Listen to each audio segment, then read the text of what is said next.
Hi, I'm Camille. My stepmother invited me to her charity gala at the Grand Celestine Hotel, claiming she wanted to mend our relationship.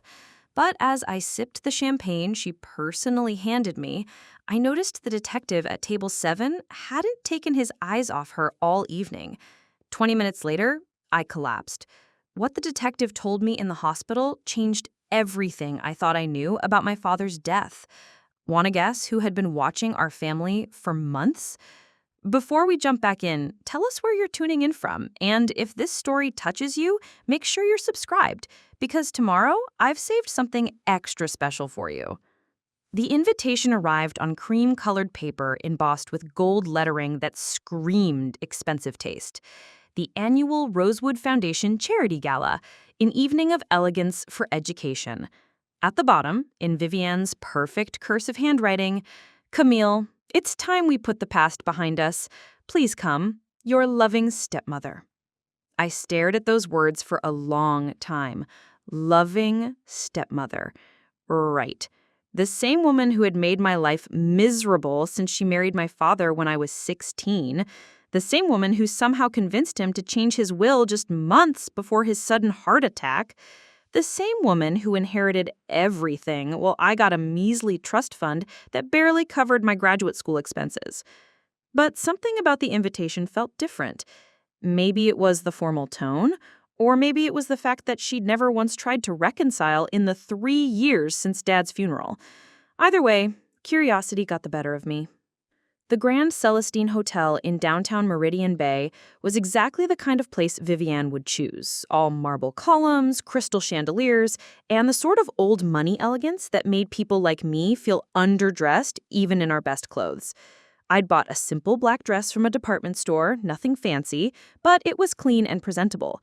As I walked through the grand entrance, my heels clicking against the polished floor, I couldn't help but notice how everyone else seemed to glide rather than walk. The ballroom was stunning. Round tables draped in ivory silk, centerpieces of white orchids and roses, and soft jazz music floating through the air.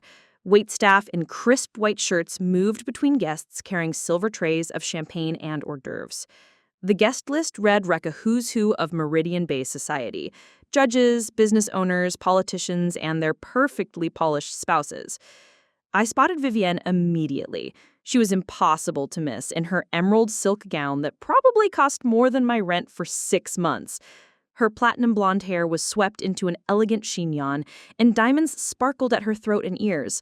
She was holding court near the silent auction table, laughing at something Judge Harrington was saying, her hand resting possessively on his arm. When she saw me, her face lit up with what looked like genuine surprise and joy. "Camille! You came!" She glided over, arms outstretched, and pulled me into an embrace that smelled of expensive perfume and felt about as warm as a business handshake. "You look lovely, darling. That dress is so practical." There it was, the subtle dig wrapped in a compliment. Classic Vivienne. "Thank you for inviting me," I said, forcing a smile. "It's quite a turnout." "Oh, you know how these charity events are. Everyone wants to be seen doing good." She gestured toward the crowd with a wave of her manicured hand. "Come, let me introduce you to some people. And please help yourself to the champagne. I had them bring out the good stuff tonight." She led me through the crowd, making introductions I immediately forgot. "This is my stepdaughter, Camille. She's working on her master's degree in environmental science." The way she said it made it sound like I was playing with finger paints rather than studying for a legitimate career. After what felt like an eternity of small talk about property values and vacation homes, Vivienne excused herself to check on the auction. "Don't go anywhere," she touched my arm. "I have something special planned for later." I found myself standing alone near the bar, nursing a glass of champagne and wondering why I'd agreed to come. The conversations around me blurred into white noise. Stock portfolios, country club gossip, complaints about the help. I was completely out of my element. That's when I noticed him. He was sitting at table 7, diagonal from where I stood.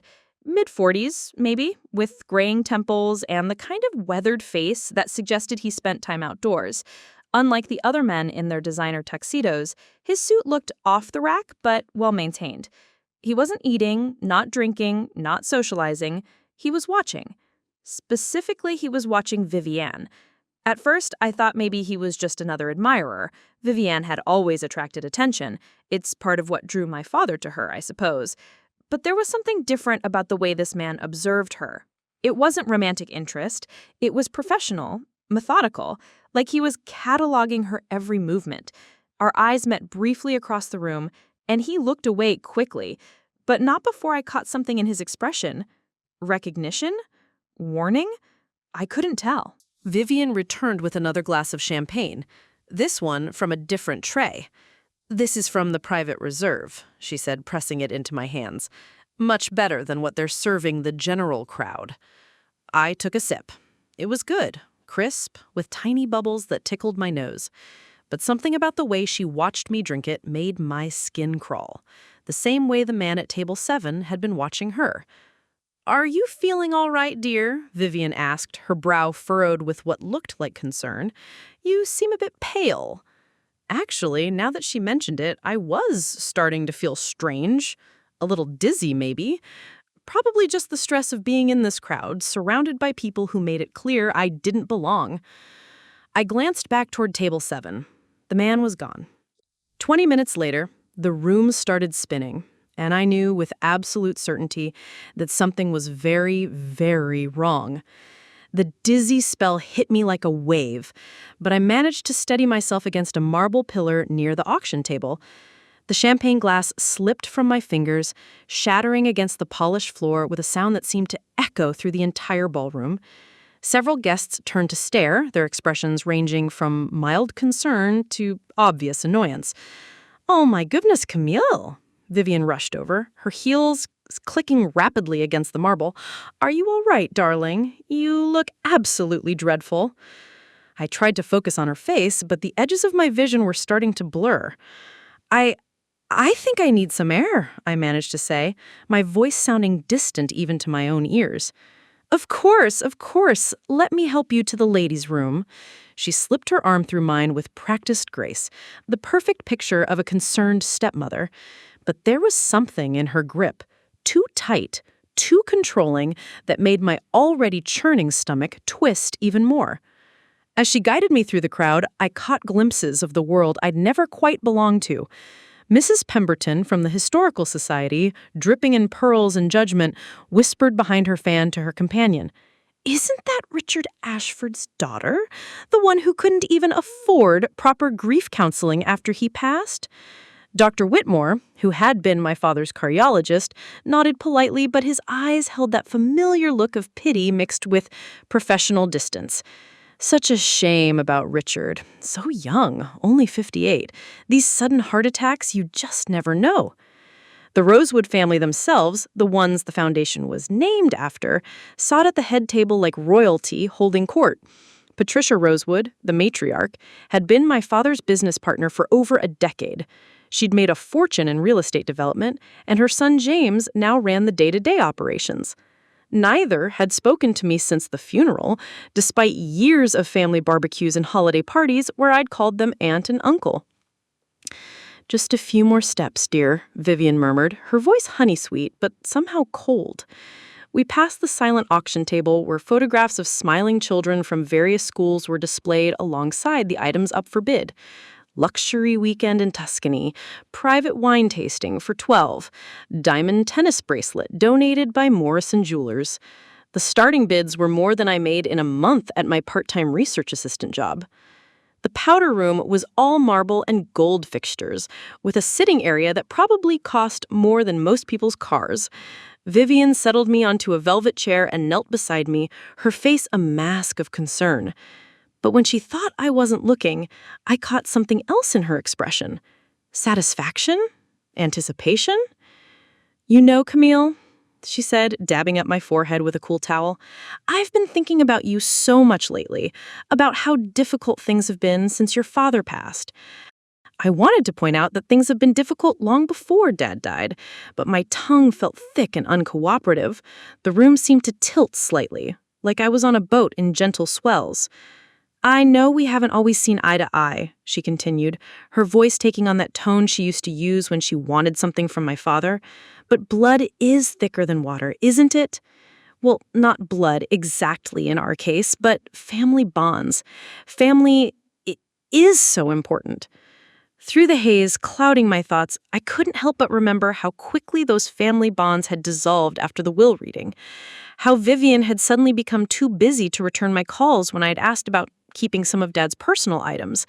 How the house I'd grown up in had been sold within 3 months, with all the furniture donated to charity before I could retrieve my childhood photos. I think you should lie down for a moment, Vivienne said, helping me to the small sofa in the corner.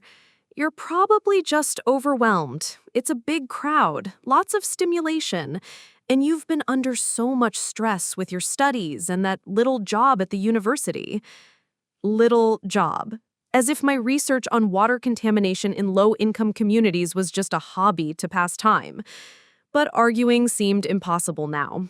My eyelids felt heavy, and keeping them open required enormous effort. I'll just step out and get you some water, Vivienne said, smoothing my hair back from my face with fingers that felt strangely cold. Don't go anywhere, sweetheart. I'll be right back.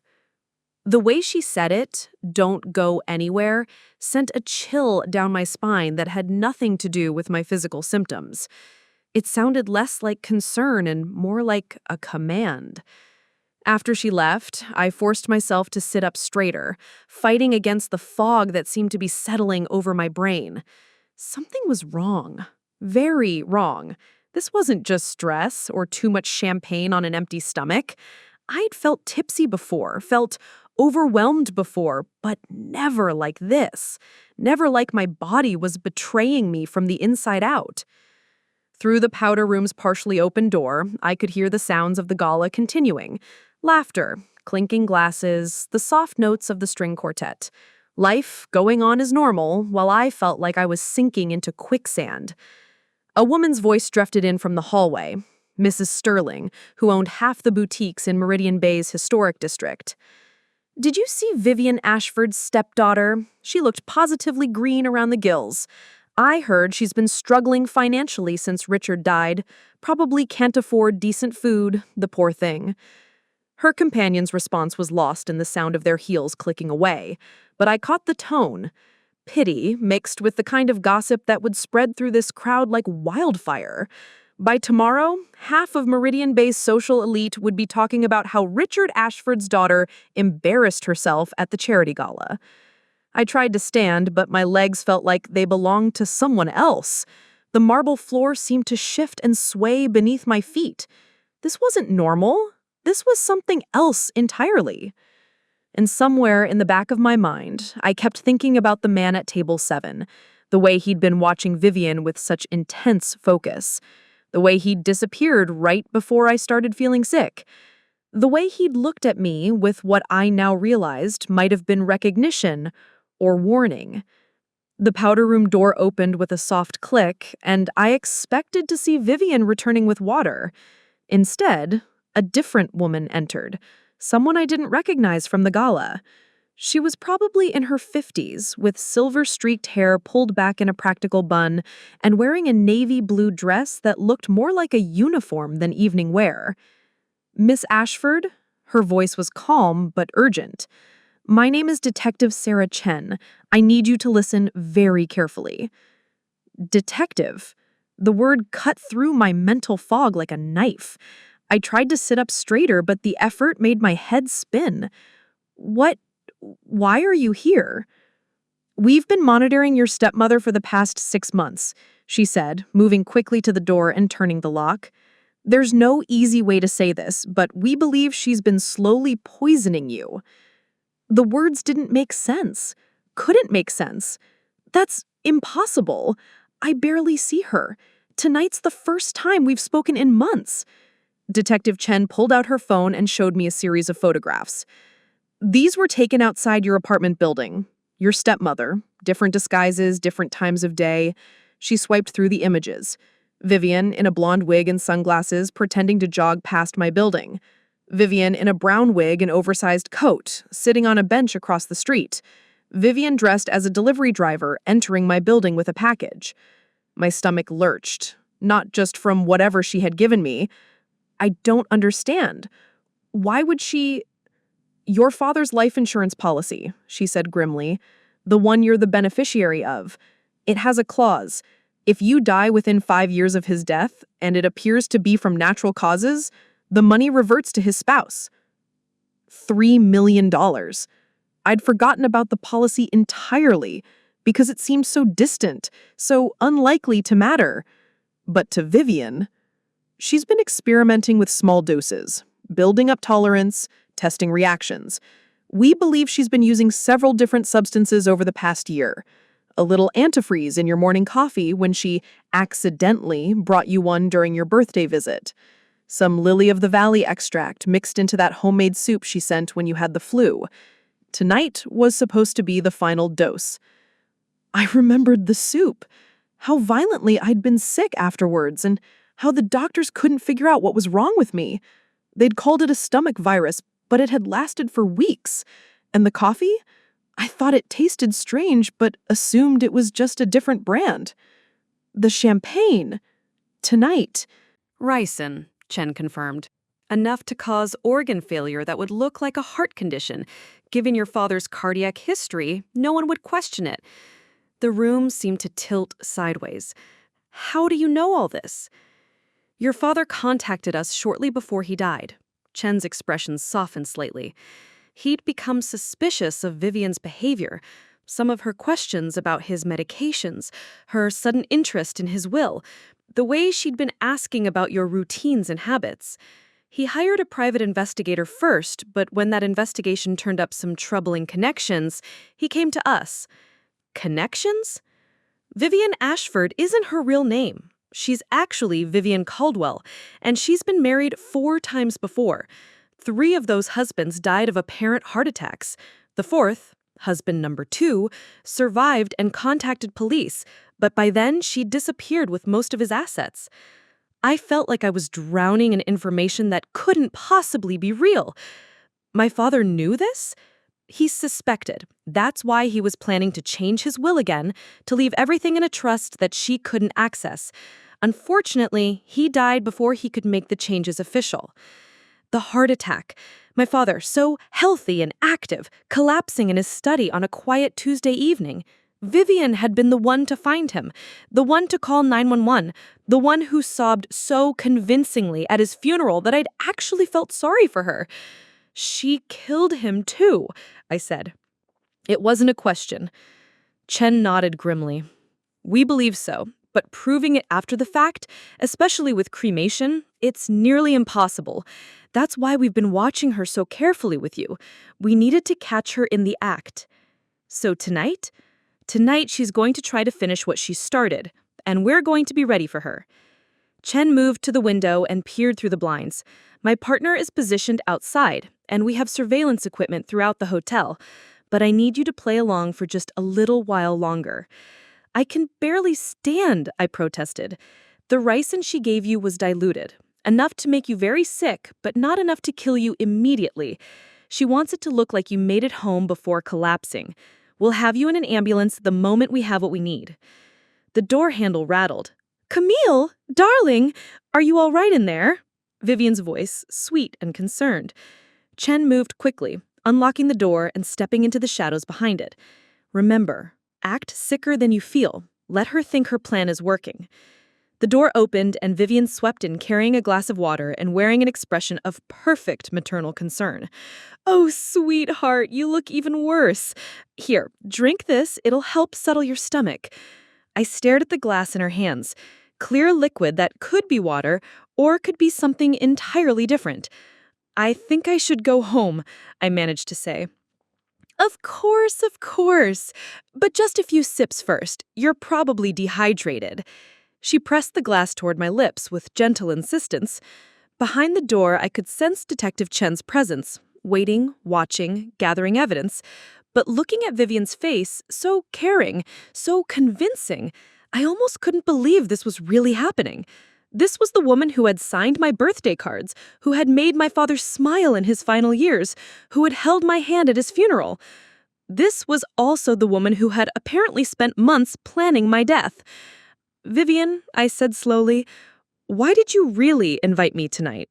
For just a moment, something flickered across her face, something cold and calculating that was gone so quickly I might have imagined it. Then the mask of concern slipped back into place. "Because you're family, darling, and family takes care of each other." She lifted the glass again, and I realized that Detective Chen was right. Vivienne wasn't going to stop, not until I was dead and she had everything she had worked so carefully to obtain.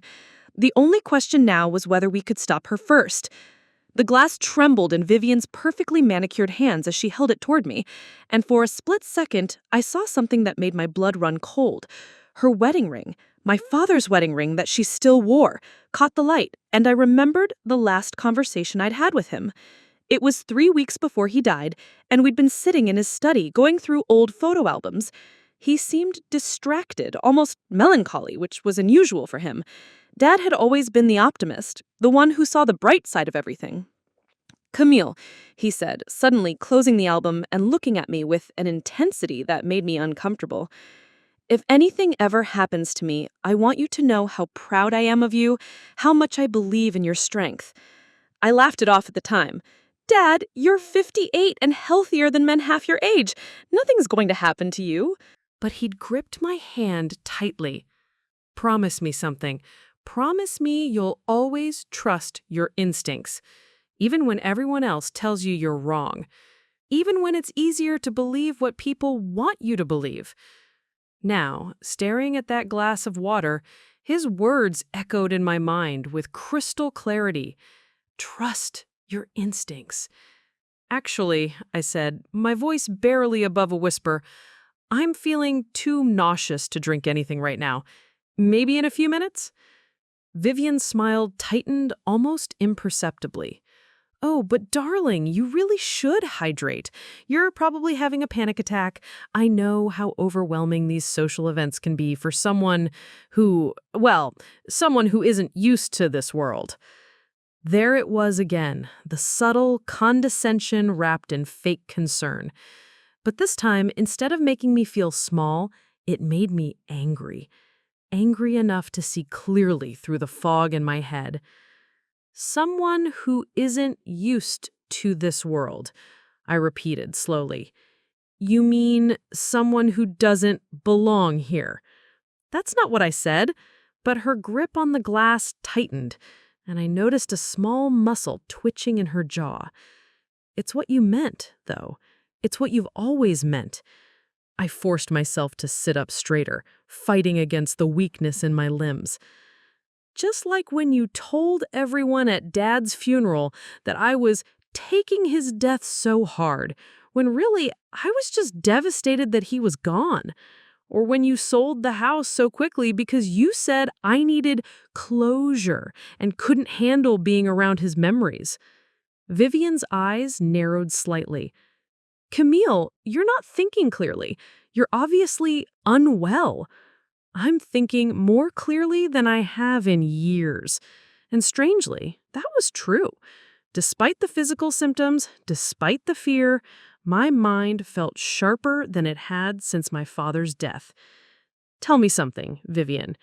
How did you know I'd gotten into Stanford?" The question seemed to catch her off guard. "What?" "I never told you about Stanford. I never told Dad either. I was planning to surprise him. The acceptance letter came directly to my apartment. So how did you know about it when you mentioned it to Mrs. Pemberton earlier tonight?" For the first time since I'd known her, Vivienne looked genuinely flustered. Your father must have mentioned. Dad died 2 months before I even applied. I was pushing now, using whatever strength I had left. So either you're psychic or you've been going through my mail."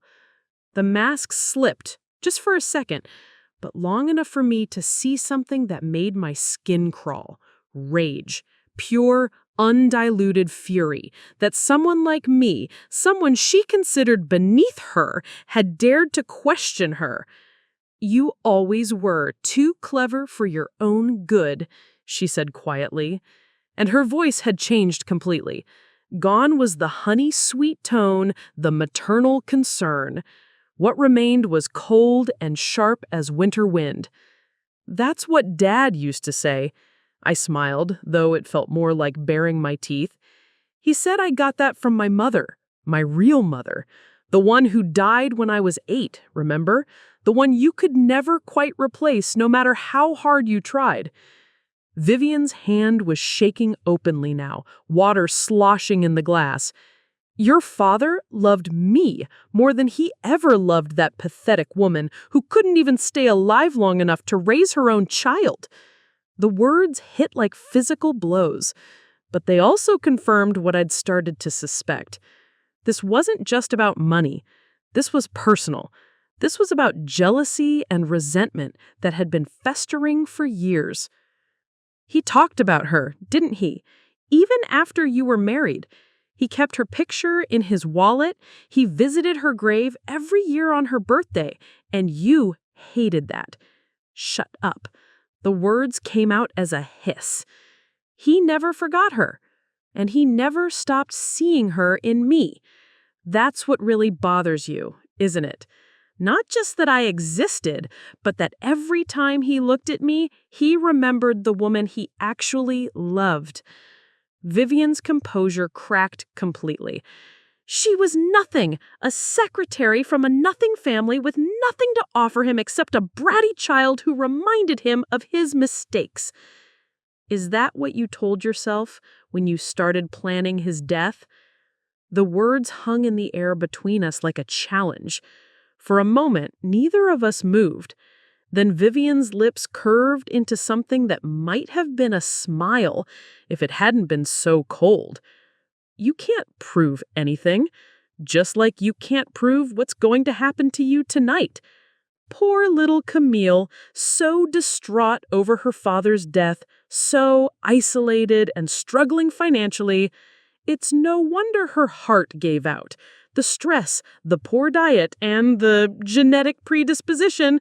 Your father's weak heart runs in families, after all. "Except it doesn't," I said quietly. "Dad's heart attack was the first in his family line. The doctors mentioned it at the time how unusual it was for someone with his health profile and family history." Another flicker of something dangerous in her eyes. "Doctors make mistakes.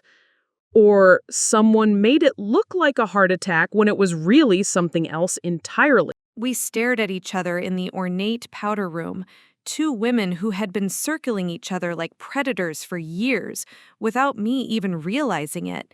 The sounds of the gala filtered through the door.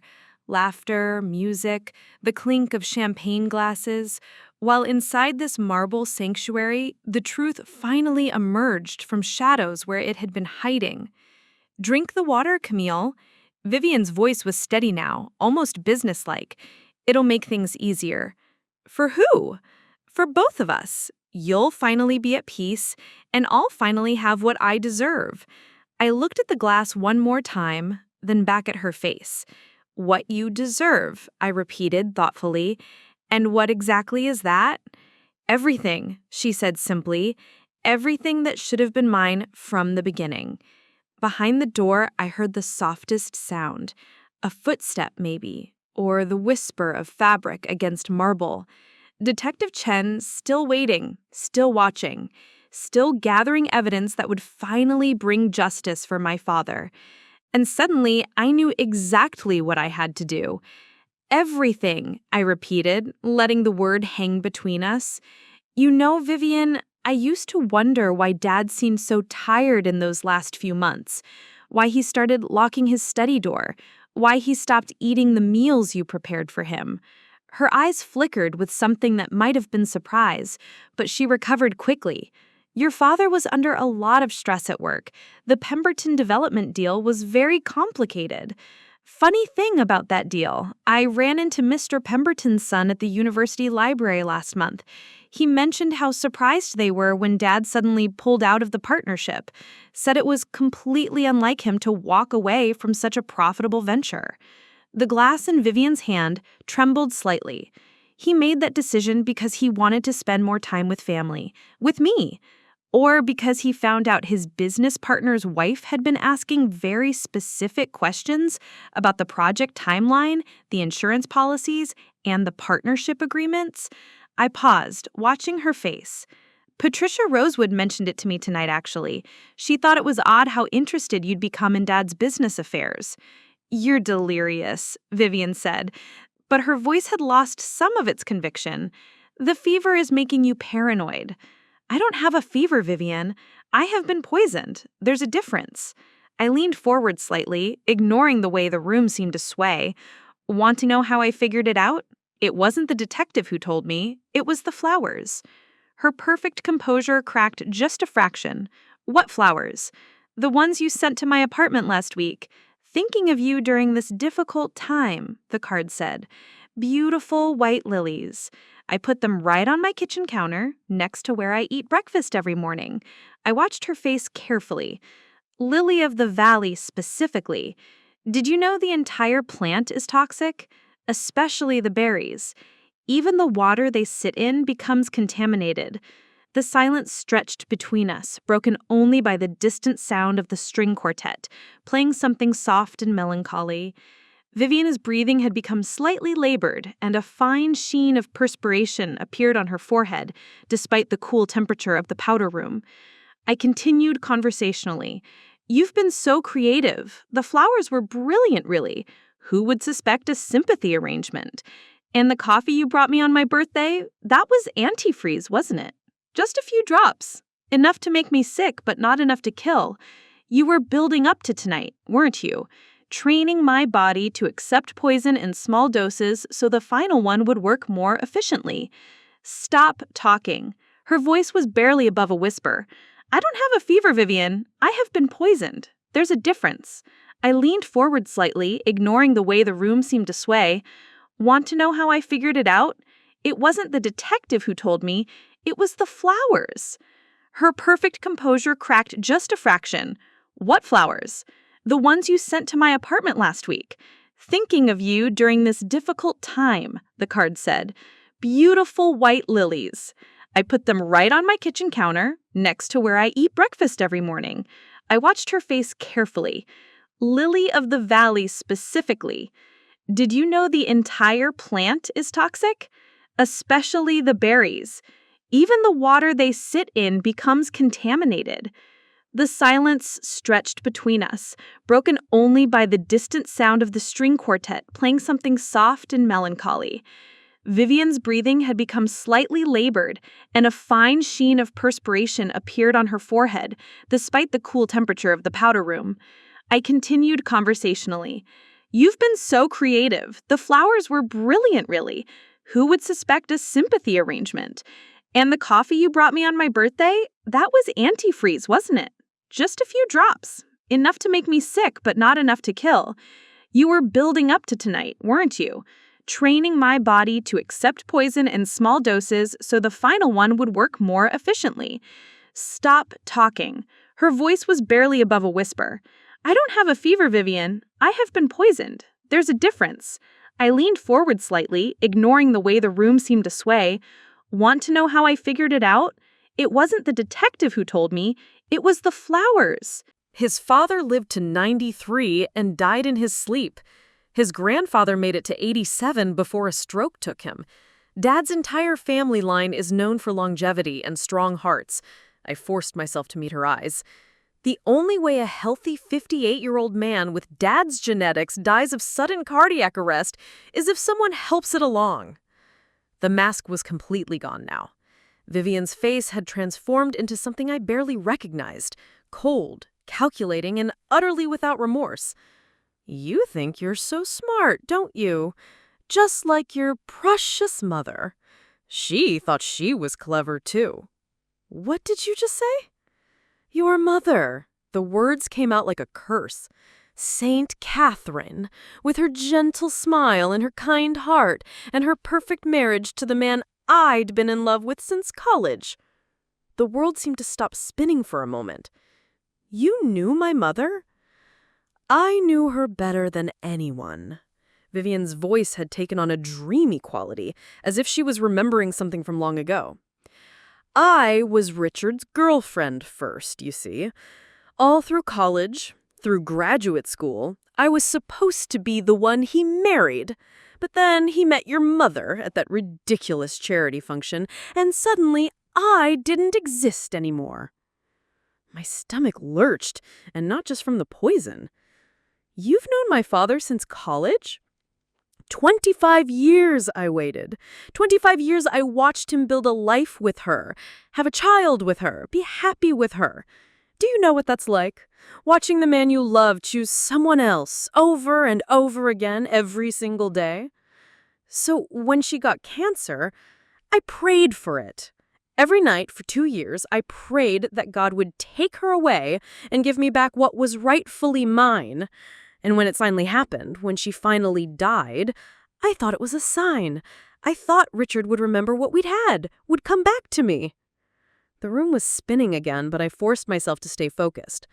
But he didn't. He mourned her for 8 years. 8 years of phone calls where he'd cry about missing her. 8 years of him keeping her pictures everywhere, talking about her like she was some kind of saint. And you, her eyes focused on me with laser intensity, you were there constantly, reminding him of her every single day.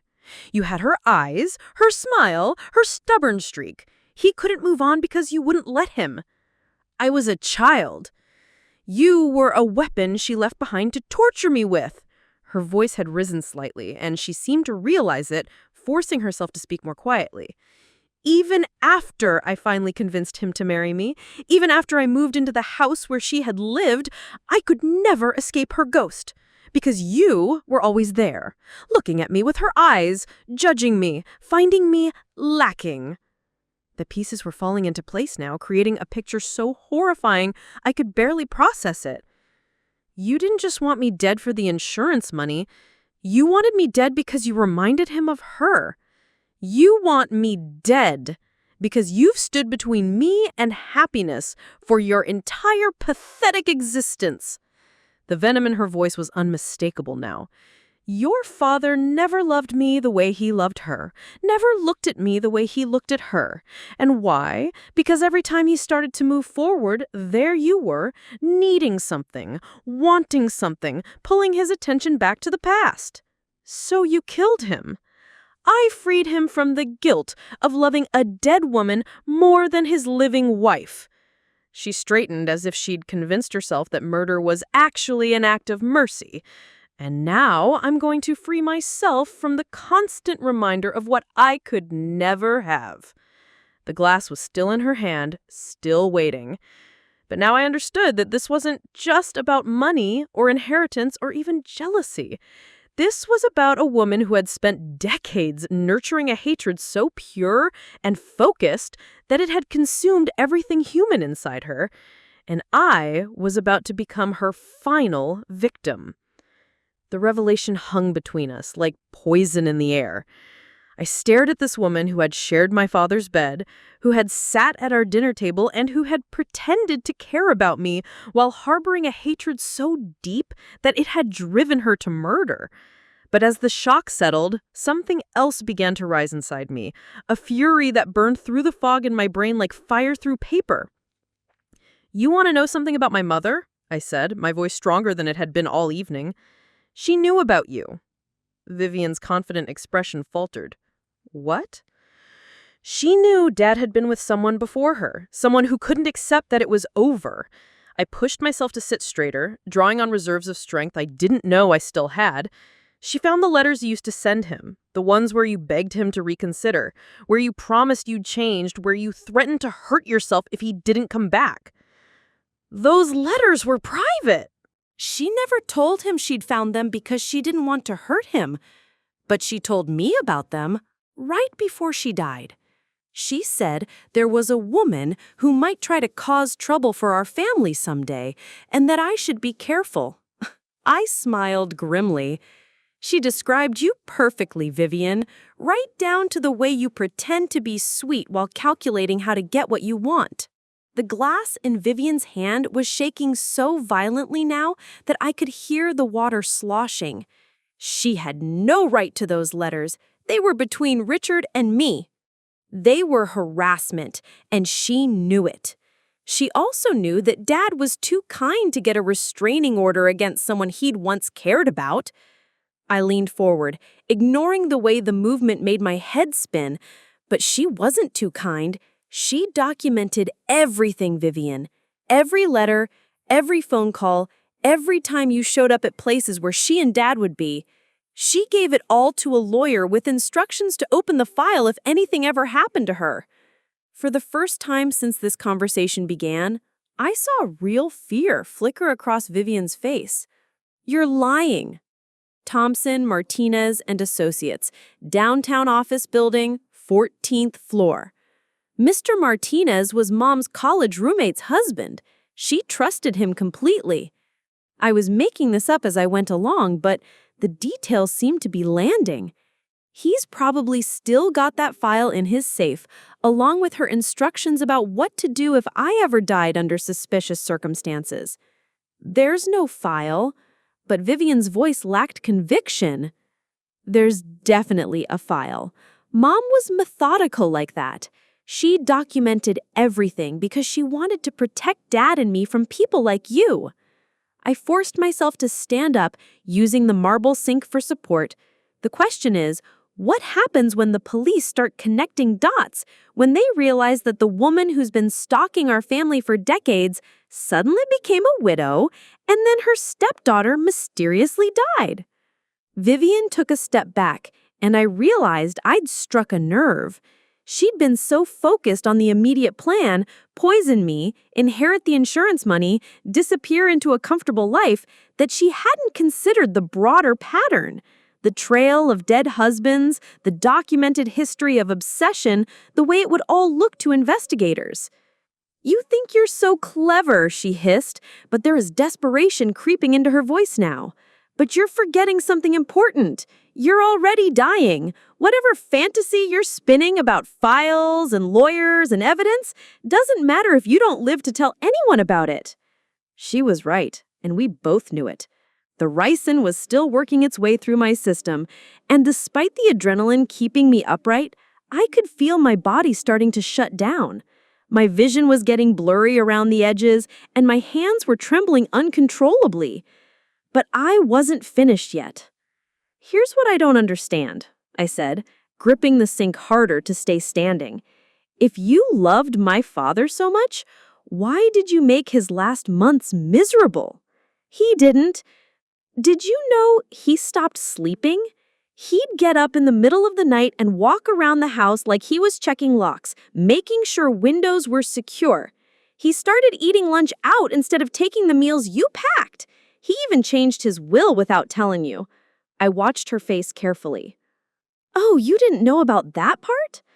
"What will?" "The new one. The one he filed 3 days before he died. The one that puts everything in an irrevocable trust with me as the sole beneficiary and you getting only what the law requires for surviving spouses." I was lying again, but her reaction told me I was hitting close to something. "That's impossible. I would have known." "Would you?" "Because from what I understand, Dad had gotten very good at keeping secrets from you by the end. Very good at protecting himself." I pushed away from the sink, swaying slightly, but managing to stay upright. "He knew, Vivienne. Maybe not exactly what you were planning, but he knew something was wrong. Why do you think he hired that private investigator?" The mention of the PI made her go completely still. "How did you—" "Detective Chen told me about him, about how Dad had started gathering evidence of your real identity, your previous marriages, the suspicious deaths of your other husbands."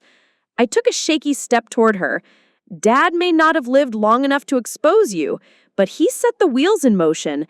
Every piece of evidence the police have now, he started gathering it months before he died." Vivienne's breathing had become rapid and shallow. The careful composure she'd maintained for years was cracking under the weight of realizing her perfect plan had been built on quicksand. "Even if that's true," she said, but her voice sounded strangled. "It doesn't matter now. You'll be dead in an hour, and I'll be on a plane to somewhere without an extradition treaty. I've been planning this for longer than you think. Have you been planning for Detective Chen? The words hit her like a physical blow. She actually staggered backward, her free hand reaching out to steady herself against the marble wall. "That's right," I continued, though speaking was becoming increasingly difficult. "She's been watching you for months, recording your movements, documenting your visits to my apartment building, cataloging every method you've used to try to kill me." I managed a weak smile. "Did you really think the police wouldn't notice a pattern? 4 dead husbands, all apparent heart attacks, all with young wives who inherited everything." 4? Vivienne's voice was barely a whisper. "Oh, you thought they'd only found 3? Detective Chen mentioned they'd been in touch with authorities in Nevada about a man named Robert Caldwell. Died of apparent heart failure in 1998, just 18 months after marrying a woman named Victoria Ashford." I paused, letting the information sink in. "That was you, wasn't it, before you became Vivienne?" The glass slipped from her fingers and shattered against the marble floor, sending shards skittering across the room and water splashing against our shoes. But Vivienne didn't seem to notice. She was staring at me with the expression of someone watching their entire world collapse. "They know everything," I whispered. "And tonight, they're going to catch you trying to murder victim number 5. That's when she lunged for me. Vivienne's hands closed around my throat with surprising strength, her perfectly manicured nails digging into my skin like claws. The force of her attack sent us both crashing into the marble vanity, cosmetics and hand towels scattering as we struggled. "You stupid little bitch," she snarled, her face twisted with rage that was nothing like the composed mask she'd worn for years. "You think you can destroy everything I've worked for, everything I've sacrificed?" I clawed at her hands, trying to break her grip, but the poison had weakened me more than I'd realized. My movements felt sluggish, uncoordinated.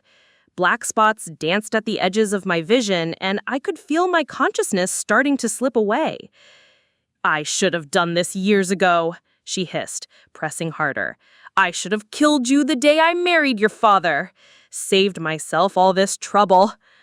Through the roaring in my ears, I heard something that gave me hope. Footsteps running down the hallway outside.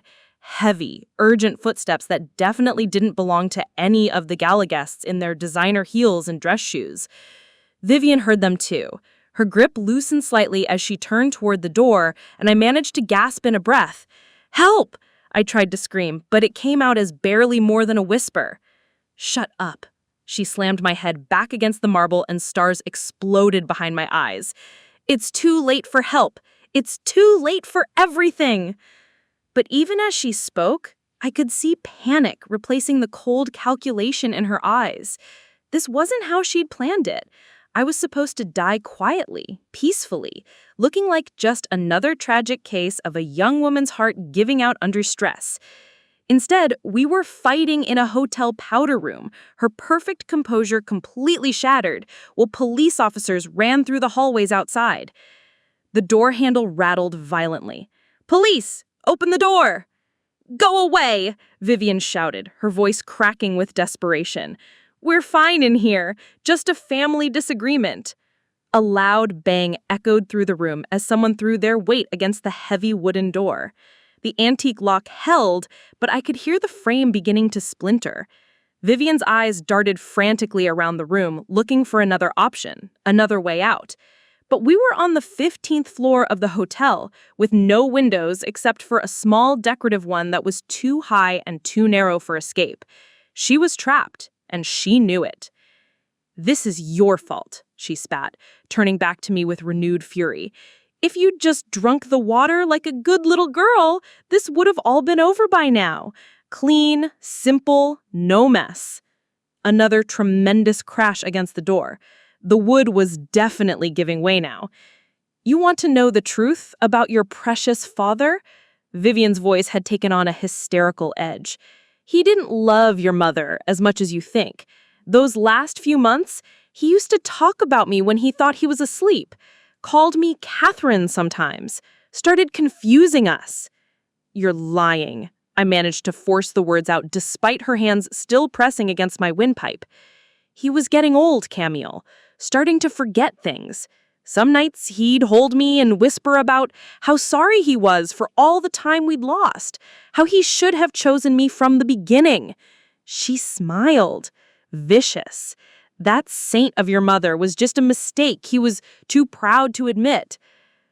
I knew she was trying to hurt me, to break me down in these final moments, but her words felt hollow.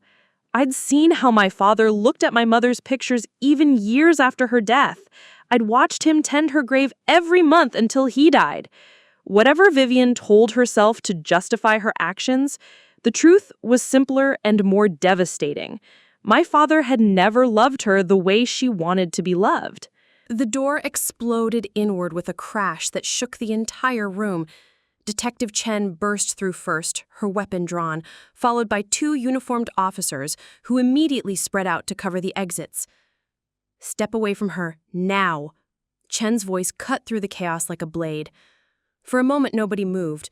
Vivienne's hands were still around my throat, her body positioned between me and the officers like a human shield. I could feel her trembling, not with fear, but with rage at being caught, at having her perfect plan destroyed. "You don't understand," Vivienne said, her voice suddenly taking on that sweet, reasonable tone I remembered from family dinners. "She's having some kind of breakdown. She attacked me. I was just trying to calm her down."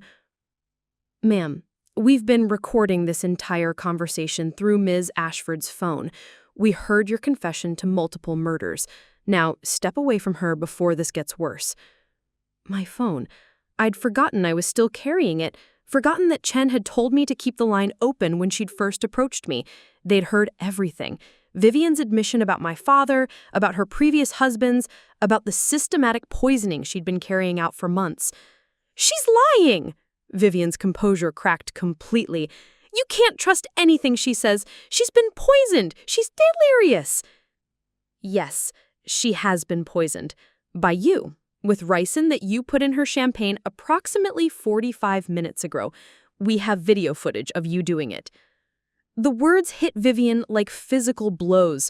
Her grip on my throat loosened completely as the full weight of her situation crashed down on her. Video footage, recorded confessions, multiple witnesses. There was no way out, no clever explanation that would save her this time. "This isn't how it was supposed to happen," she whispered, more to herself than to anyone else. "It was supposed to be clean, easy. She was supposed to just fade away." "Like your father did? Like all your other husbands?" She looked down at me with something that might have been sadness if it hadn't been so twisted. "I loved him, you know. I really did. But love isn't enough when someone keeps choosing ghosts over the living person right in front of them." "It doesn't justify murder," I whispered. "Doesn't it?" Her eyes met mine one last time, and I saw something there that was almost human, almost regretful. "I suppose we'll never know." Before anyone could react, she grabbed one of the larger shards of glass from the broken water glass and pressed it against her own throat. "Don't come any closer," she warned as the officers tensed. "I won't go to prison. I won't spend the rest of my life being judged by people who have never loved someone so much it destroyed them." The room went completely silent except for the distant sounds of the Gala continuing in blissful ignorance several floors below. I could smell Vivienne's expensive perfume mixed with the metallic scent of my own blood, where her nails had broken the skin on my neck. "Vivienne," I said softly, "it doesn't have to end this way." She smiled then, and for just a moment I saw a glimpse of the woman my father had once cared about. Young, hopeful, capable of genuine feeling before bitterness had poisoned everything inside her. "Yes," she said quietly, "it does." The glass shard pressed against Vivienne's throat caught the light from the crystal chandelier above us, creating tiny rainbows on the marble walls that seemed obscenely beautiful given the circumstances. For a moment that stretched like eternity, nobody breathed. The only sound was the distant laughter from the Gala and the soft drip of water from the broken faucet where we'd struggled. "Ma'am, let's talk about this," Detective Chen said, her voice carefully controlled. You don't want to do this. There are options, legal options. You can tell your side of the story." Vivienne's laugh was sharp and bitter. "My side of the story? You mean the side where I'm the pathetic woman who couldn't accept rejection? Where I'm the villain who destroyed a perfect family?" She shook her head, and I saw a thin line of blood appear where the glass touched her skin. "I know exactly how that story ends. I've seen enough crime shows." "Vivienne," I said, struggling to sit up straighter against the vanity. My voice was hoarse from her attack, but I needed her to hear me. "You said you loved my father. If that's true, then honor that love. Don't make his daughter watch you die." Her eyes found mine in the mirror, and I saw something flicker there.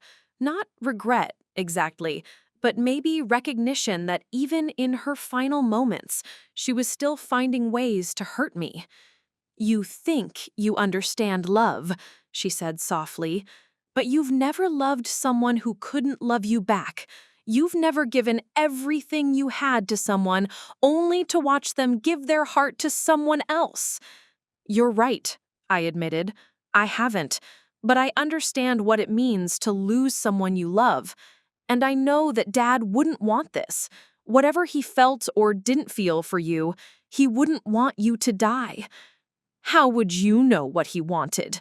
The glass trembled in her hand, and more blood appeared on her neck. "You were just a child when I knew him first. You never saw who he was before your mother changed him." Detective Chen caught my eye and made a subtle gesture. "Keep her talking." Every second we could delay was another second for the crisis negotiator to arrive, another chance for this to end without more violence. "Tell me about him then," I said. "Tell me about who he was before." Vivienne's expression softened slightly, and for a moment she looked almost young again. "He was different in college. Lighter. He laughed more, worried less. He wanted to travel, to see the world before settling down. We used to plan these elaborate trips we'd take together, backpacking through Europe, sailing in the Caribbean, hiking in New Zealand." "What happened to those plans?" "Your mother happened."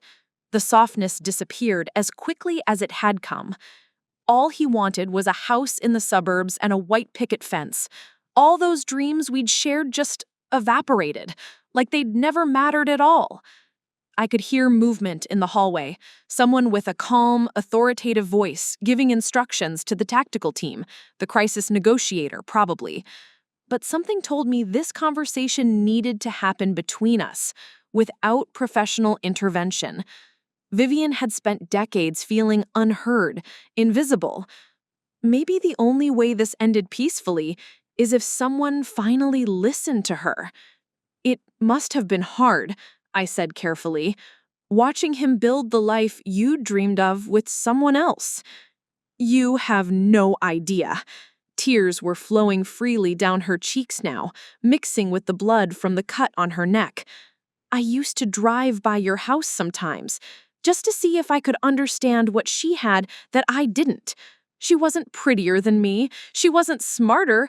She was just there at the right moment, I guess. Or maybe," I said gently, "sometimes people just click in ways that don't make logical sense. It doesn't mean there was anything wrong with you." "Doesn't it?"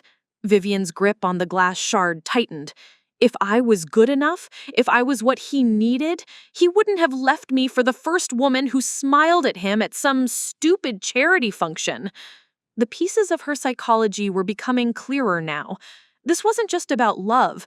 It was about a fundamental rejection that had shattered her sense of self-worth so completely that she'd spent the rest of her life trying to prove she was worthy of the love she'd lost. "Vivienne," Detective Chen said carefully, "we have medical personnel standing by. You're bleeding, and Miss Ashford needs immediate treatment for the poisoning. Let us help both of you." "Help?" Vivienne turned toward Chen with a bitter smile.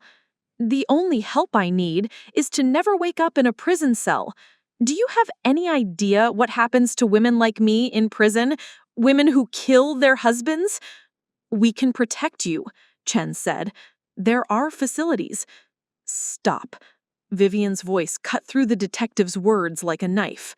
"Just stop pretending this has a happy ending. I've killed 5 people, detective. 5. And I was planning to make it 6 before the night was over." Her eyes found mine again. "Do you really think there's any coming back from that?" 5 people. She'd said 5, but we only knew about 4 husbands and my father. My stomach lurched when I realized what that meant. "Who was the 5th?" I whispered. Vivienne's smile was terrible to see. "Your mother wasn't as naturally fragile as everyone thought. Cancer doesn't always kill as quickly as it killed her." The words hit me like physical blows. I felt Detective Chen stiffen beside me, heard one of the officers in the hallway swear softly into his radio. "You killed my mother too?" "I helped her along," Vivienne said with chilling matter-of-factness. "Small doses of mercury in her pain medication. Untraceable, especially in someone already dying of cancer. It just sped up the inevitable." The room was spinning again, but this time it wasn't from the ricin. My mother had suffered for months longer than the doctors expected. I remembered visiting her in the hospital, watching her waste away while she begged God to let her live long enough to see me graduate high school. "She was in so much pain," Vivienne continued, almost conversationally. "Really, it was a mercy. And it meant Richard was free sooner, free to remember what we'd had together." "But he didn't come back to you," I said, through gritted teeth. "No." The word came out as a sigh. "He mourned her for 8 years. 8 years of waiting for him to realize that I was there, that I'd always been there, that I understood him in ways she never could."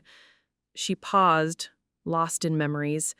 "When he finally proposed, I thought it meant he'd chosen me at last. But even on our wedding day, he kept her picture in his wallet." The crisis negotiator had arrived. I could hear him introducing himself to the tactical team leader in the hallway, his voice calm and professional. But Vivienne seemed to be retreating further into herself, into the twisted logic that had sustained her through decades of murder and manipulation. "I gave him everything," she whispered. "Everything I had. And it still wasn't enough. Because you can't force someone to love you. Love isn't something you earn or deserve or win. It either exists or it doesn't." Easy words from someone who's never been rejected. The glass was shaking violently in her hand now. "You've had your father's love your entire life. You don't know what it's like to live without it." "You're right," I admitted. "But I know what it's like to live without my mother's love, and I would never hurt innocent people to get it back." Vivienne looked at me for a long moment, and I saw something shift in her expression. Not quite recognition, but maybe the beginning of understanding that the choices she had made had taken her far beyond the bounds of anything that could be called love. "It's too late for redemption," she said quietly. "Some things can't be forgiven." "Maybe not. But that doesn't mean you have to add another death to the list." She smiled then, sad and somehow peaceful. "Yes, it does." The glass moved toward her throat with sudden, decisive force. Detective Chen moved faster than I thought possible, lunging forward just as Vivienne's hand swept the glass toward her throat.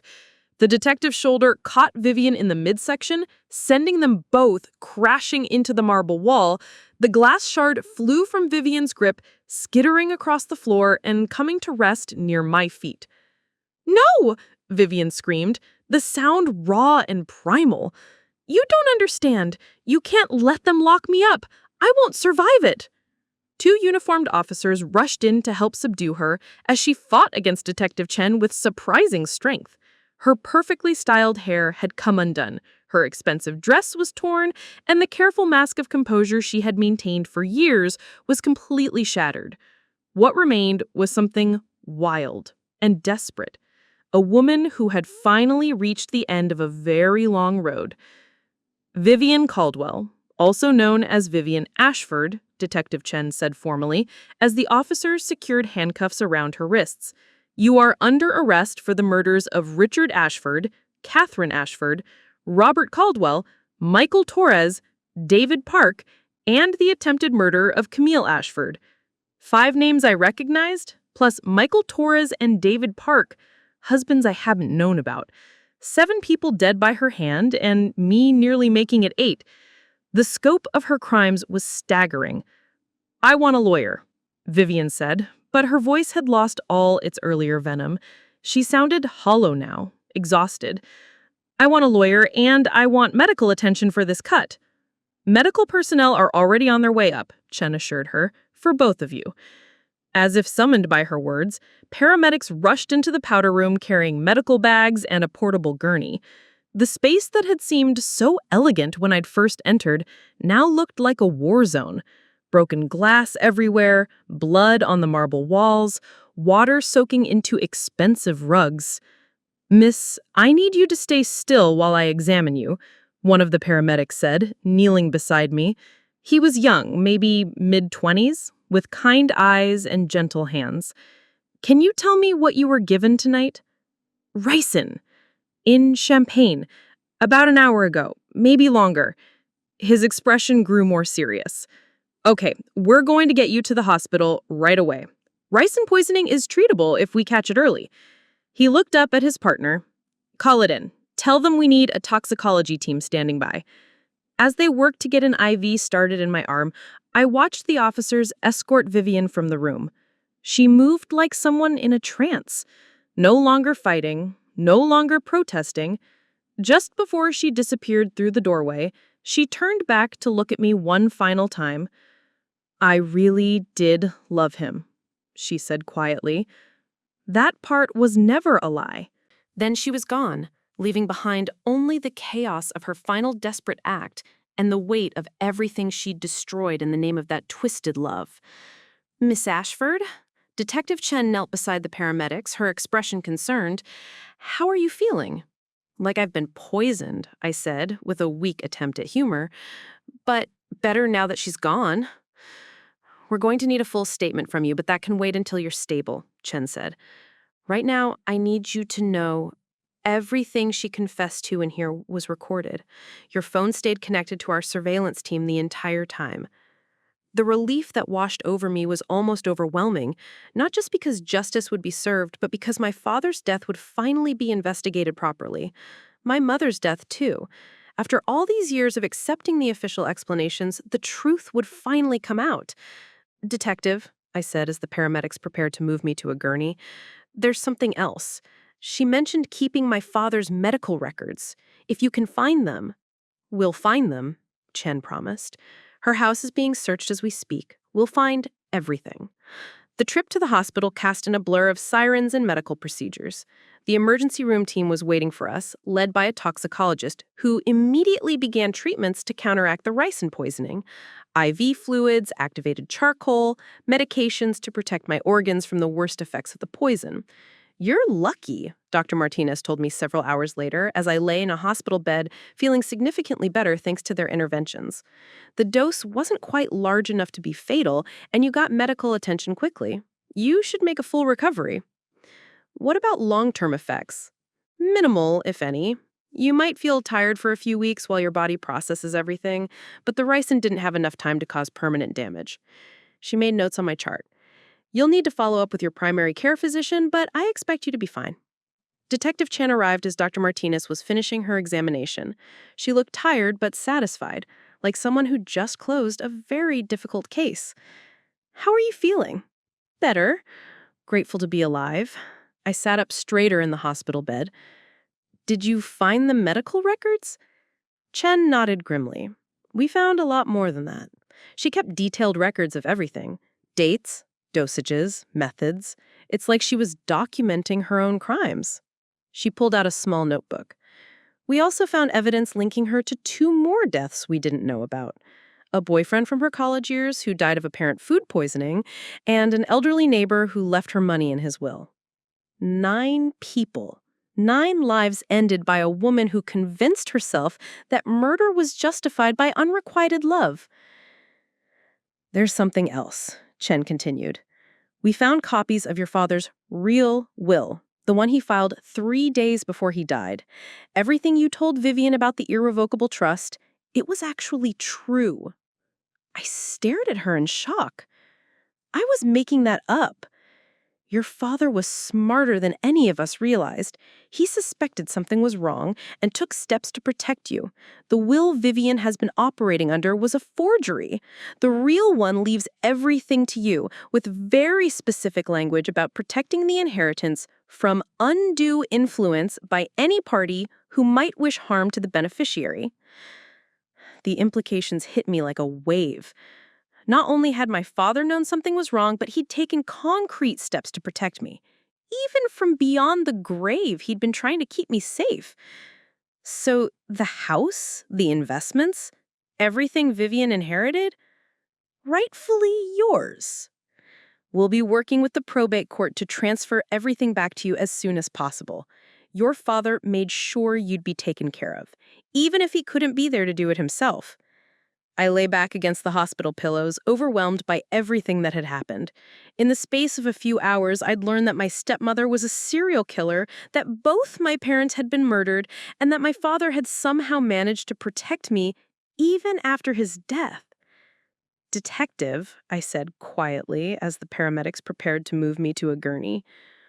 What happens now? To Vivienne, I mean. She'll be charged with multiple counts of first-degree murder. With the evidence we've collected and her recorded confession, she'll likely spend the rest of her life in prison. Chen's expression was grim. Cases like this, they don't usually end any other way. I nodded, feeling a complex mix of emotions.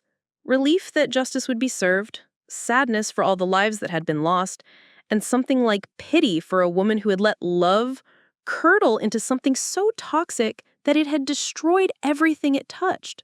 Outside my hospital window, dawn was beginning to break over Meridian Bay. The gala would be over by now, the guests gone home, the hotel staff cleaning up the remnants of what was supposed to have been an elegant evening of charity and socializing. Instead, it had become the night when decades of carefully hidden crimes finally came to light. The night when my family's ghosts finally found their voices. 3 weeks later, I stood in the mahogany-paneled conference room of Peterson, Hayes and Associates, watching as boxes of evidence were wheeled in on metal carts. The law firm's senior partner, Mr. Peterson, the same man who had handled my father's estate, looked overwhelmed by the sheer volume of documentation that Detective Chen's investigation had uncovered. "Miss Ashford," he said, adjusting his wire-rimmed glasses, "in 30 years of practice, I've never seen anything quite like this. The scope of what Mrs. Caldwell did, it's unprecedented." The boxes contained Vivienne's meticulous records of her crimes spanning nearly 2 decades. Financial documents showing how she'd systematically drained her victims' assets, medical records she'd stolen and falsified, even photographs, surveillance photos of me taken over the past year tracking my daily routines with chilling precision. Detective Chen sat across from me at the polished conference table, a thick manila folder open in front of her. "We've now confirmed 9 murders," she said, her voice professionally calm, but I could see the weight of the case in her eyes. "The oldest dates back to 1999. A college boyfriend named Marcus Webb who died of what appeared to be severe food poisoning during spring break in Cancun. She was killing people for 25 years? The number still seemed impossible to process. The pattern was always the same, Chen continued, flipping through pages of documentation. She'd target men with assets, sometimes for money, sometimes for other reasons. She'd marry them or become romantically involved, then slowly poison them with substances that would mimic natural causes or accidents. Mr. Peterson cleared his throat. "The good news, if we can call it that, is that your father's precautions were even more extensive than we initially realized. He pulled out a letter portfolio I'd never seen before. This was in his safety deposit box, along with instructions that it should only be opened if something happened to both him and you. My hands trembled as I opened the portfolio. Inside were pages of handwritten notes in my father's familiar script, documenting his growing suspicions about Vivienne over the months before his death. March 15th. V asked again about my life insurance policies. Third time this month. Claims she's just trying to understand our finances, but why now? March 22nd. Found my pill organizer had been disturbed. V claims housekeeping moved it, but Maria says she never touches my medications. April 3rd. V made dinner for just the two of us. Felt violently ill afterward. She seemed pleased or relieved. Can't tell anymore. April 10th. Hired private investigator. Something is very wrong. Camille visits less often now. V always has reasons why she can't come to dinner, why family gatherings are too stressful for her. Is V deliberately isolating me? The notes went on for pages, each entry painting a picture of a man slowly realizing that the woman he had married was systematically destroying his life and threatening his daughters. "There's more," Mr. Peterson said gently. He handed me a sealed envelope with my name written on it in my father's handwriting. He wrote this letter to you specifically. With shaking hands, I opened the envelope and began to read. My dearest Camille, if you're reading this, then my worst fears have come true, and I wasn't able to protect you from Vivienne myself. I pray that I'm wrong, that these suspicions are just the paranoia of a lonely widower who never quite learned to trust again after losing your mother. But if I'm right, then you need to know that I never stopped loving you, never stopped believing in your strength and intelligence. Vivienne has been trying to turn us against each other for months, telling you you're too busy with school to visit, telling you that I'm disappointed in your choices. None of it is true. I've left everything to you because you are my daughter in every way that matters, and because I know you'll use whatever inheritance I can provide to build something meaningful with your life. Don't let guilt or obligation make you give any of it to Vivienne, no matter what sob story she tells you about financial hardship. Most importantly, trust Detective Sarah Chen. I've been working with her for 2 months now, and she's the only reason I felt safe enough to leave the house. If something happens to me, she'll know what to do. I love you more than words can express. Your mother would be so proud of the woman you've become. All my love, Dad. I had to stop reading twice to wipe away tears that I hadn't realized were falling. My father had known. He'd tried to protect me even when he couldn't protect himself. The private investigator your father hired, Detective Chen said softly, found evidence that Vivienne had been forging documents for years. Medical records, legal paperwork, even some of the correspondence between you and your father. She'd been intercepting your emailed and phone calls, filtering your communication to make you both think the other was pulling away. That explained so much. The gradual distance I'd felt from my father in his final months, the way our conversations had become stilted and formal, the feeling that something fundamental had changed between us, but not knowing what. She stole 2 years of relationship from us, I said, anger cutting through the grief. 2 years when I thought he was disappointed in me, when he thought I didn't care about him anymore. She stole a lot more than that from a lot of people, Jen replied grimly. But now we can make sure she never hurts anyone else. Mr. Peterson slid another document across the table. The probate court has ruled that Mrs. Caldwell's inheritance of your father's estate was obtained through fraud and coercion. Everything will be returned to you, including the house. The house. I'd driven by it once since my father's death, unable to bear the thought of Vivienne living in the rooms where my mother had raised me, where my father had read me bedtime stories and helped me with homework. The idea that I could go home again, really go home, felt surreal. There's also the matter of restitution from the other estates, Mr. Peterson continued. The families of Mrs. Caldwell's other victims have agreed to cooperate with law enforcement. Several of them have expressed interest in establishing a foundation in memory of all her victims. What kind of foundation? Something focused on domestic violence prevention and supporting families affected by financial abuse, Detective Chen said.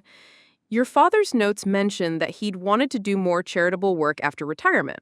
This could be a way to honor that wish while helping other people avoid what your family went through. The idea appealed to me immediately. Turn something horrible into something that could help others. It felt like the kind of legacy my parents would have wanted.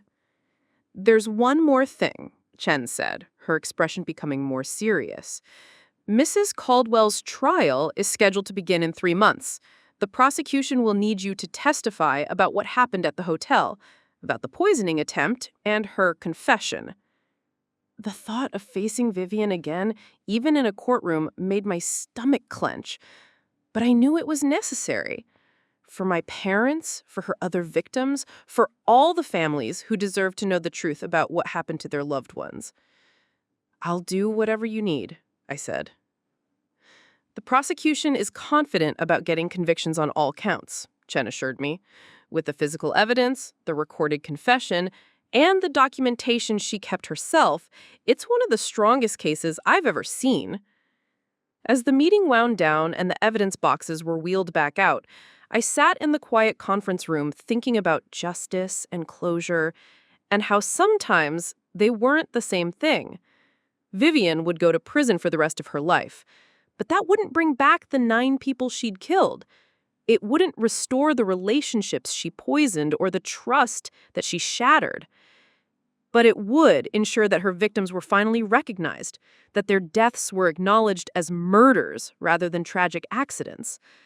And maybe, for their families, that would be enough. For me, knowing the truth about my parents' deaths was both devastating and liberating. Devastating because of how they'd suffered.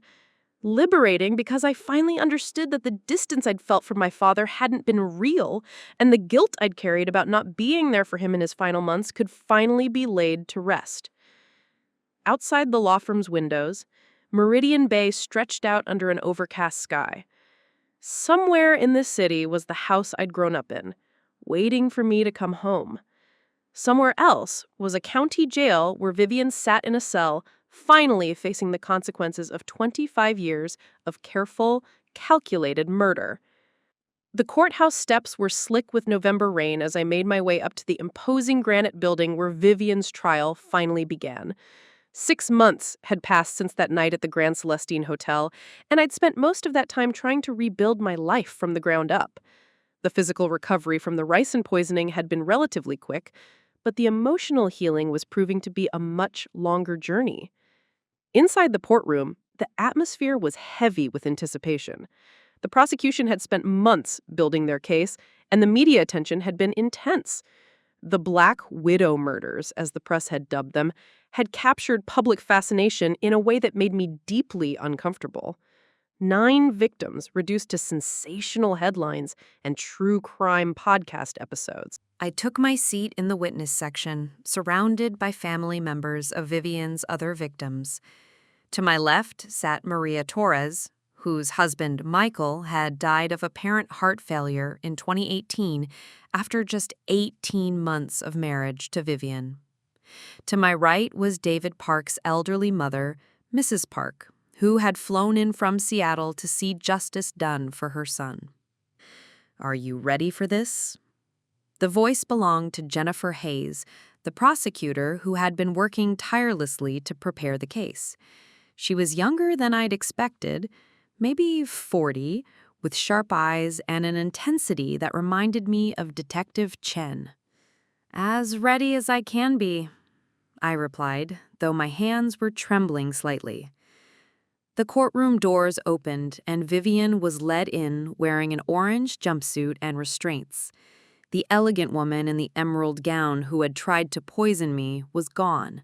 replaced by someone who looked older, thinner, more fragile. Her platinum hair had grown out, showing gray roots, and without her expensive makeup and designer clothes, she looked like what she really was, a 53-year-old woman who had spent decades perfecting the art of murder. Our eyes met across the courtroom for just a moment. There was no recognition there, no acknowledgement of what had passed between us. She looked at me like I was a stranger, which was perhaps the most honest expression I'd ever seen on her face. Judge Harrison called the court to order, and the prosecutor began her opening statement. Ladies and gentlemen of the jury, this case is about a woman who turned love into a weapon. For 25 years, Vivienne Caldwell, also known by several aliases, including Vivienne Ashford, systematically murdered 9 people. She didn't kill for passion or in moments of rage. She killed with patience, with planning, and with a complete disregard for human life. The defense attorney, a distinguished man in his 60s named Robert Sterling, countered with arguments about mental illness, about a woman driven to desperate acts by abandonment and rejection. My client is a deeply troubled individual who needs treatment, not vengeance. The prosecution would have you believe she's a cold-blooded killer, but the evidence will show that she's a woman who lost her way after years of psychological trauma. I listened to both sides paint their pictures of Vivienne, monster or victim, calculating killer or broken woman. The truth, I knew, was probably somewhere in between, but that didn't make her crimes any less heinous or her victims any less dead. Over the next 3 days, the prosecution methodically presented their evidence.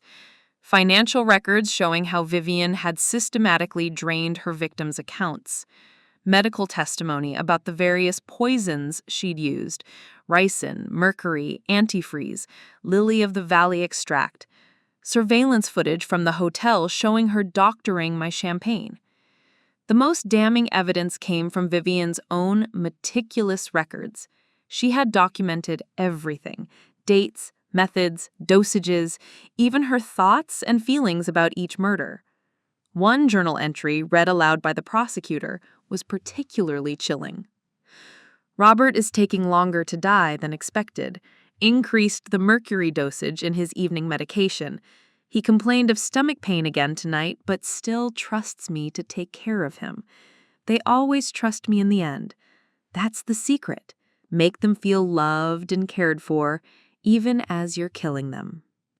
Mrs. Park began to cry softly as the entry was read aloud. Her son David had been victim number 7, poisoned slowly over several months with small doses of cyanide mixed into his coffee.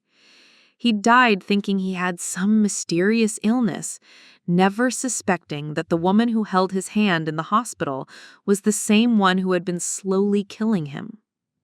On the 4th day, I was called to testify. Walking to the witness stand felt like the longest journey of my life.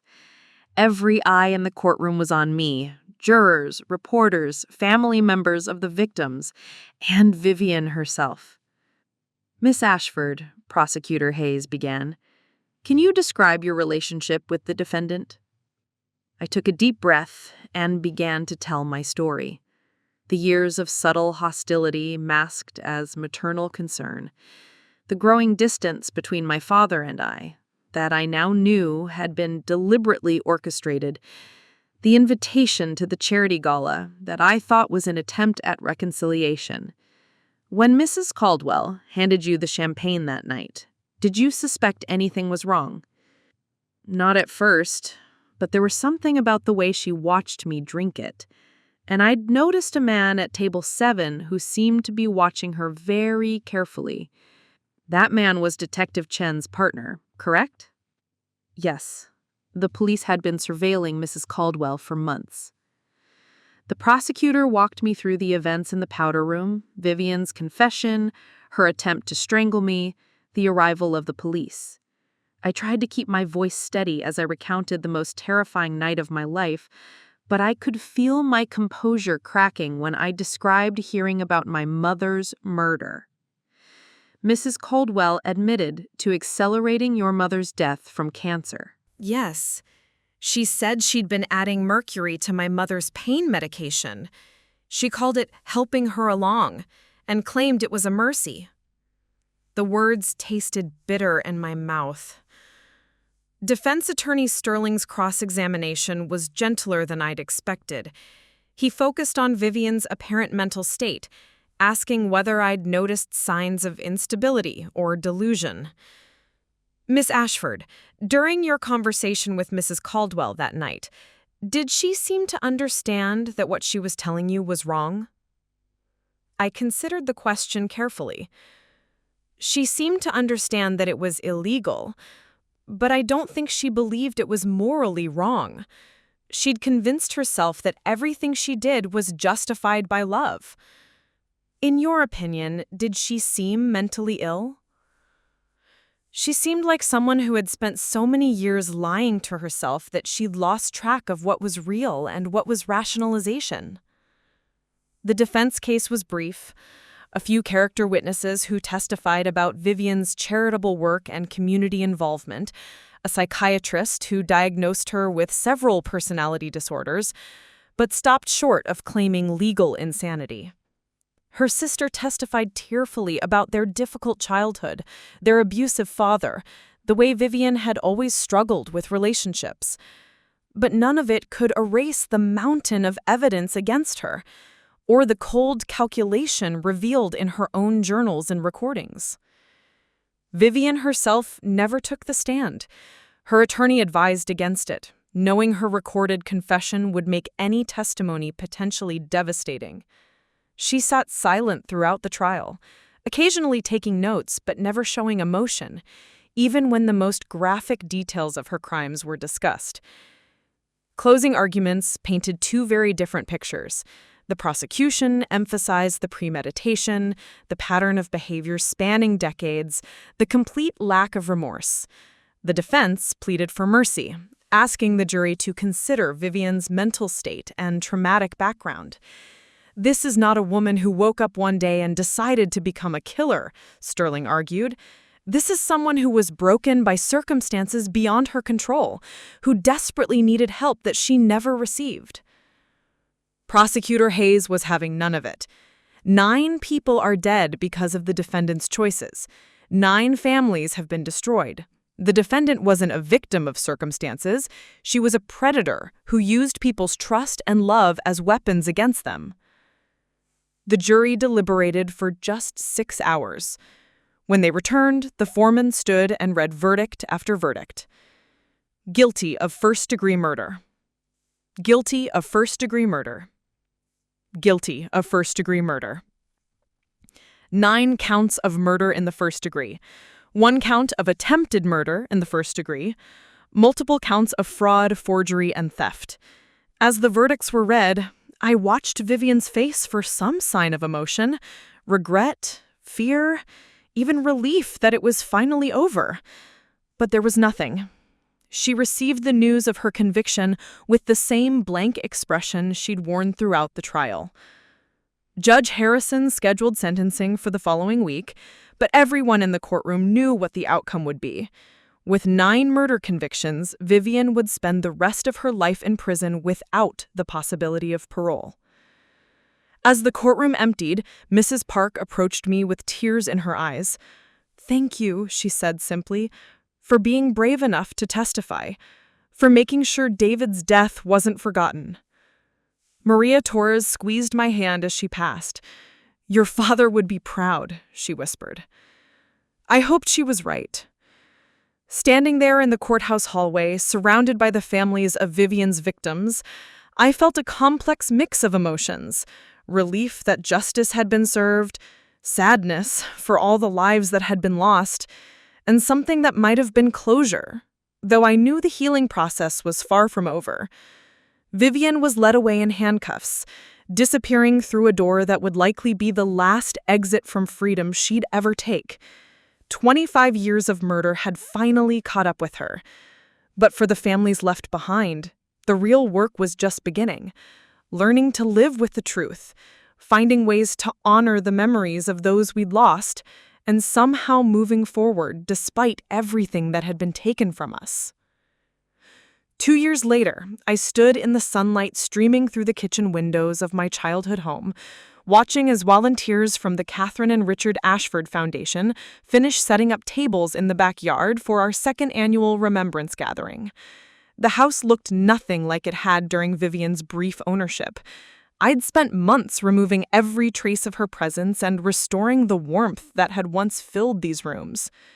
The foundation had grown beyond anything I'd imagined when we'd first discussed the idea in that law firm conference room. What started as a memorial fund had evolved into a comprehensive support network for families affected by domestic violence, financial abuse, and what we'd come to call intimate partner murder, the systematic killing of spouses and family members by those closest to them. Dr. Sarah Martinez, the toxicologist who had treated me that night at the hospital, had become our medical director. She'd developed protocols for recognizing the signs of slow poisoning that were now being taught in emergency rooms across the country.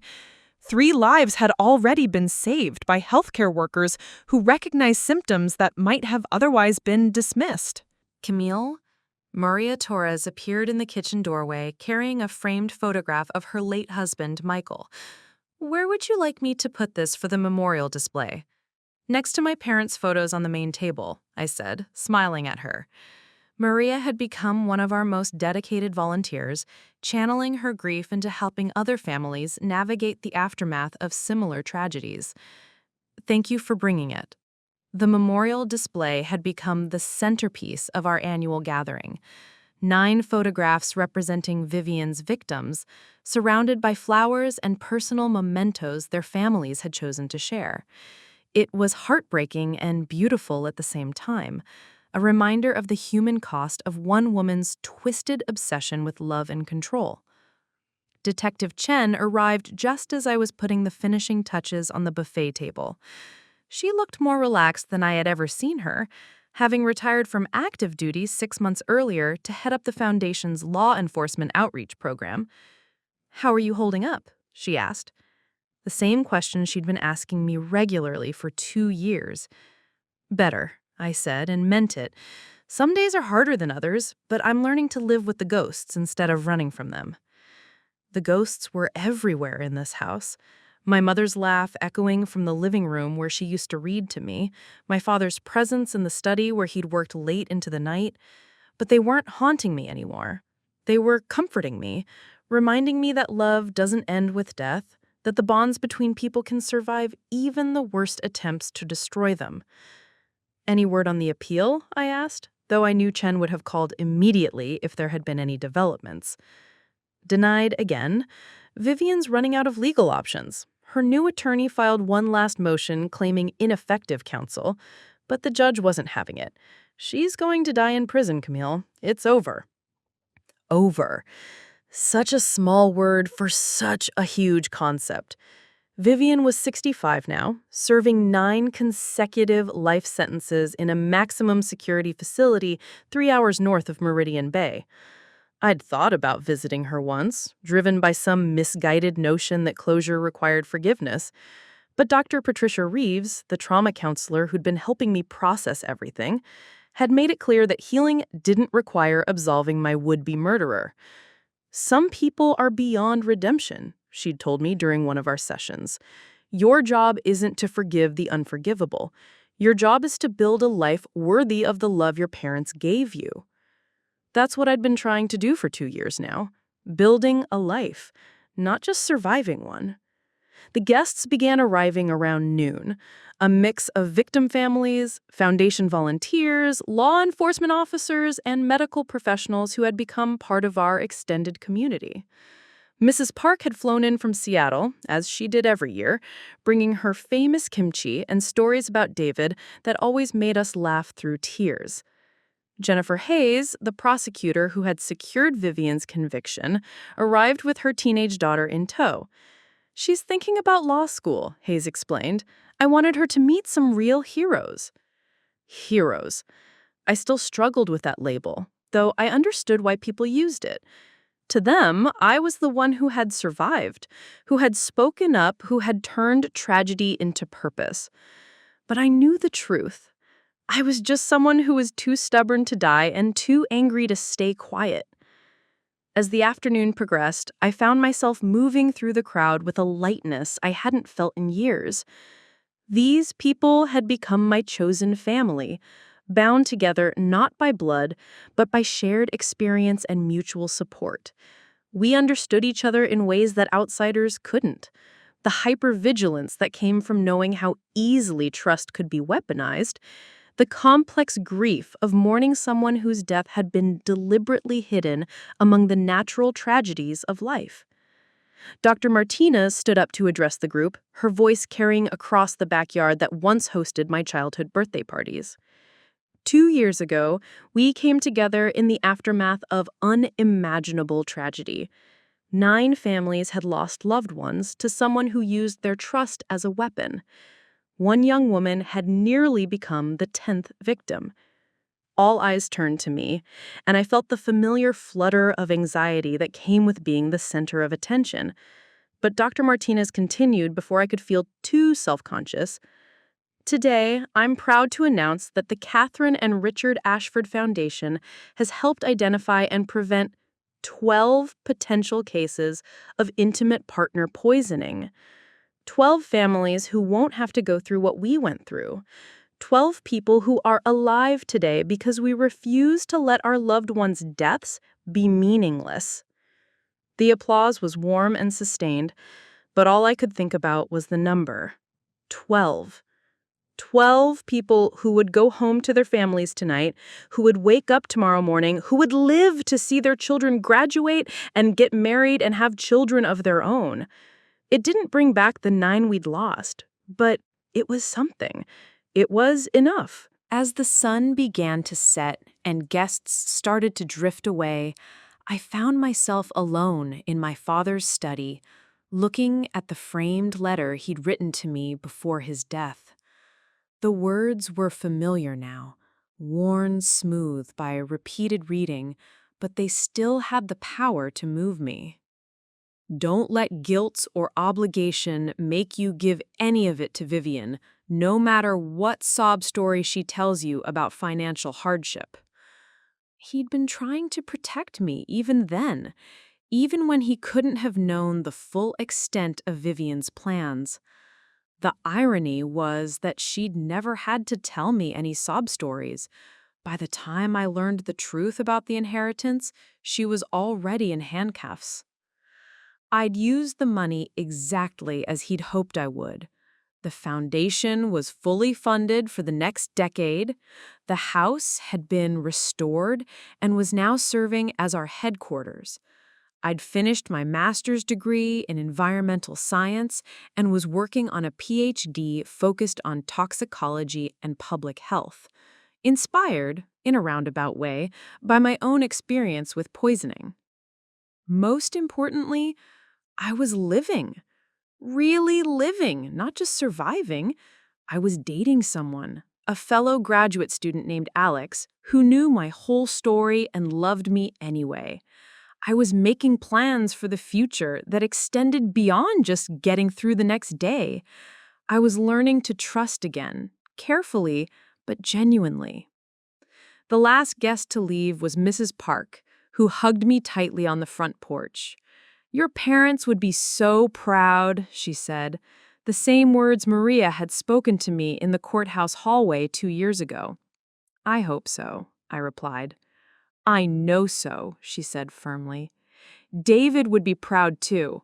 All of them would be proud of what you've built here."